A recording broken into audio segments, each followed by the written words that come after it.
ওগো আমার ভাইরা, হুজুর আসসালামু আলাইকুম। ফেসবুকে দেখছি বিয়েতে ইদানিং নতুন একটা ট্রেন্ড চালু হয়েছে, বিয়েতে অশ্লীল ভাষায় কার্ড দেখানো। এটা করা যাবে কিনা? উদাহরণ দেখেন, একেবারে ছবি তুলে দিয়েছে। সাইফুদ্দিন সিয়াম সর্বোচ্চ গতিসীমা 40 কিলোমিটার। হ্যাঁ, পাশে রোগী থাকতে পারে, এসে এগুলো পড়ার ভাষা না। হ্যাঁ, এসপি ক্রিয়েশন সাইফুদ্দিন সিয়াম নাম। এসপি ক্রিয়েশনের সাইফুদ্দিন সিয়াম, সে কি করেছে? ওই বিয়ে করেছে না, ওইগুলো এগুলোই করেছে। এখন এগুলো নিয়ে আসলে কথা বলা দরকার, কারণ এক একটা অপসংস্কৃতি আমাদের দেশে চালু হয়। অপসংস্কৃতি চালু হয় না, হয় না? আগের সময় বিয়ের দিনে আমার মা বোনেরা একটু কাদা মাখামাখি করলে পরে বিয়ের দিনটা বিকাল বেলায় বিষাদের উপনীত যে মেয়ে যাচ্ছে শ্বশুর বাড়িতে, কান্নাকাটি শুরু হয়ে যেত, যেন মর কান্না পড়ে যেত, ঠিক কিনা? আর এখন বিয়ের 3 দিন আগে ডিজে কুপাকুপি শুরু হয়, আর বিয়ের 3 দিন পরে শেষ হয়। কে কান্দে কে হাসে এটা বোঝার উপায় নেই, ঠিক না? ঠিক। এই যে ডিজের ট্রেন্ড চালু হলো, এটা কারা করলো? আমি বলেছি যারা ডিজে বাজায়। বিয়ের দিন যারা ডিজে বাজাবে, ওই বাড়িতে কোনো ইমাম জানাজা পড়াতে যাওয়া যাবে না। ওই বাড়িতে যদি কেউ মারা যায়, তার বাড়িতে কোনো দোয়ার অনুষ্ঠান করা যাবে না। বরং যেদিন ডিজে বাজাবে ওই দিন বলতে হবে, এরপরে তোমার বাড়িতে কেউ যদি মারা যায়, মারা যাওয়ার দিন আমার টাকায় ডিজে ভাড়া করে বাজাবে। আমি বলেছি আমার গ্রামে যদি কেউ মারা যায় ডিজে বাজায় বিয়েতে, আমি নিজের টাকায় ডিজে লাগাই দিয়ে বলবো, দে কুপা বাজা। ইমাম সেখানে দাঁড়ায়, জানাজায় দাঁড় করায় ডিজের ওইটা দেবো, দেবে পারি দুম করি। দরকার হলে কবরে একটা স্পিকার লাগাবে, দরকার আছে না নাই? এই একটা কাজ করেছে কুলাঙ্গার, যে এই কাজগুলো করেছে মিডিয়ার মাধ্যমে প্রচার করছে। বিয়ে করেছে, স্ত্রী পাশে বসা, বিয়ের স্টেজে দেখলাম যে পেপারে প্রিন্ট করে নিয়ে গিয়েছে যে নতুন গাড়ি আসতে চালাবে। আমি কই কুলাঙ্গার, তোমার বাবার জন্য তোমার মা গাড়ি হয়েছিল, তোমার মাকে যে এই কাগজটা দেখাও, তোমার বাবাকে দেখাও। সর্বোচ্চ গতিসীমা এত, এটা তোমার বাবাকে বলো। তোমার মার ব্যাপারে যেন তোমার বাবা সাবধান থাকে। বেয়াদব, কুলাঙ্গার, এই দেশে এই জাতীয় অশ্লীলতা করার জন্য এই স্বাধীনতা অর্জন করি নাই। এইগুলো যারা করছে তাদেরকে প্রতিহত করার সময়ের দাবি। বাংলাদেশ থেকে তাদেরকে ছুঁড়ে বঙ্গোপসাগরে নয়, তাদের দেশে ফেলে দিতে হবে। বাংলাদেশের বঙ্গোপসাগরে তাদের থাকার কোনো অধিকার নাই। তুমি যে কথাগুলো লিখে তোমার বন্ধু অথবা বান্ধবীকে তুমি বরণ করতেছো, এই কথাগুলো তুমি তোমার মাকে দেখাতে পারবে? তোমার বাবাকে দেখাতে পারবে যে বাবা নতুন গাড়ি আসতে চালাবে, বাবা গতিসীমা এত, বাবা চিৎকার চেঁচামেচি যেন কম হয় কারণ পাশে রোগী আছে?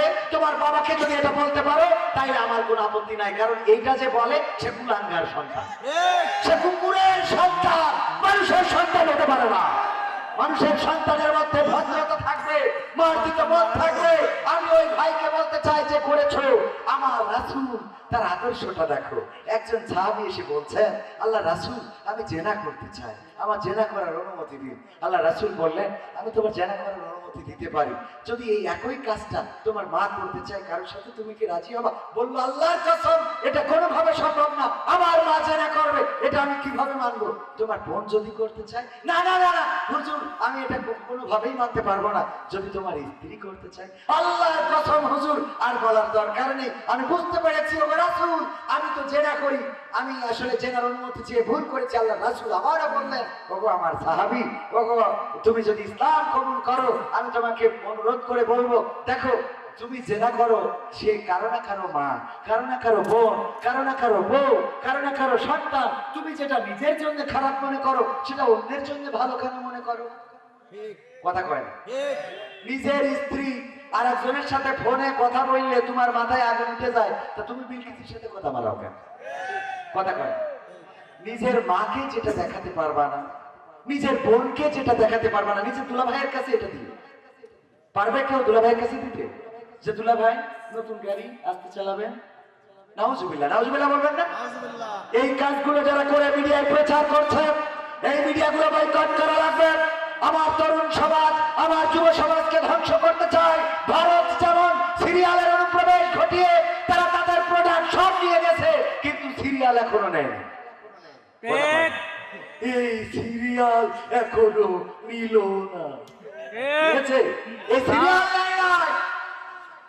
আমাদের দেশে এগুলো দিয়েছে এই জন্য যেন নারীরা খারাপ হয়, পুরুষেরা খারাপ হয়, স্বামীর প্রতি যেন অনুগত না থাকে। ওগো আমার ভাইয়েরা, ওগো আমার বোনেরা, ওগো আমার মায়েরা, অশ্লীলতা থেকে ফিরে থাকতে হবে। এটাই আমার রাসূলের শিক্ষা।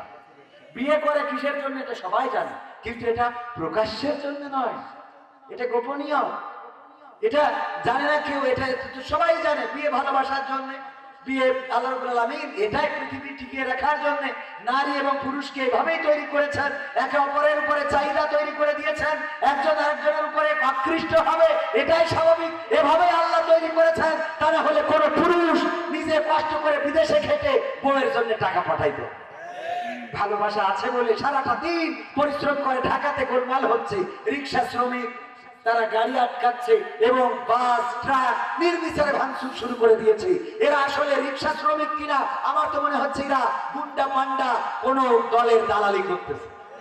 তোর দাবি থাকলে দাবি আদায়ের জন্য রাস্তায় দাঁড়াইতে পারো, কিন্তু আমার প্রধান অতিথি এই এক্স করলা বা প্রিমিয়াম গাড়িটা নিয়ে যাচ্ছে, আপনি ভেঙে দলা করে দিলেন।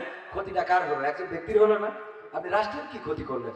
এই যে যারা ভাঙচুর করতেছে, আমি ওদের কথা কেন বলছি?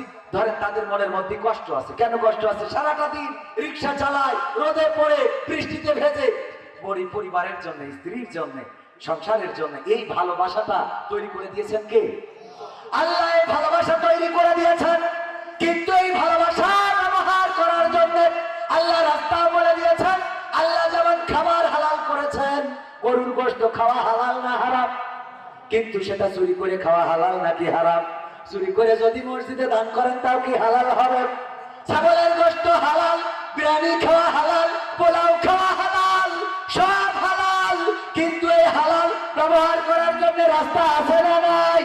হালাল বলে আপনি চুরি করে কুরবানি দিতে পারবেন না, চুরি করে মসজিদে দান করতে পারবেন না। ও আমার ভাই, যে এই কাজ করেছে তার পায়ে হাত দিয়ে বলতে চাই, এই সমাজটা নষ্ট করবেন না। সেই কথাটা মাকে বলা যায় না, সেই কথাটা বোনকে বলা যায় না, সেই কথাটা আপনজনদের সামনে বলা যায় না, সেই কথাটা কেন মিডিয়ার সামনে আমার যুবক যুবতীদের দেখায় দেখায় বললে? আল্লাহ তোমার হেদায়েত নসিব করে দিন, বলে না আমি। এই কাজ যিনি করেছে তার হেদায়েত চাই। যদি হেদায়েত না হয় আল্লাহ যেন ধ্বংস করে দেয়। কারণ এই মিডিয়ার মাধ্যমে আগে আমাদের নাটক দিয়ে আমাদের মেয়েরা ফ্রক পরতো, থ্রি পিস পরতো, ভালো কাপড় পরতো, ঘুমটা দিত। আমাদের মিডিয়ার মাধ্যমে দেখানো হয়েছে যে ওইটা পরার দরকার নেই, প্যান্ট পরো আর শার্ট পরো। ওড়নাটারে এক পাশে দিয়েছে, গলায় পেঁচাইছে, এক এক করে করতে করতে ওড়না আউট হয়ে গেছে, শার্ট প্যান্ট ইন হয়েছে। এরপরে শুনলাম থ্রি পিস এখন নাই, টু পিস। কয়েকদিন পরে শুনবো ওয়ান পিস, এরপরে শুনবো নো পিস। এই নো পিস হবে না? হবে না? লজ্জা শরম আছে বলেন?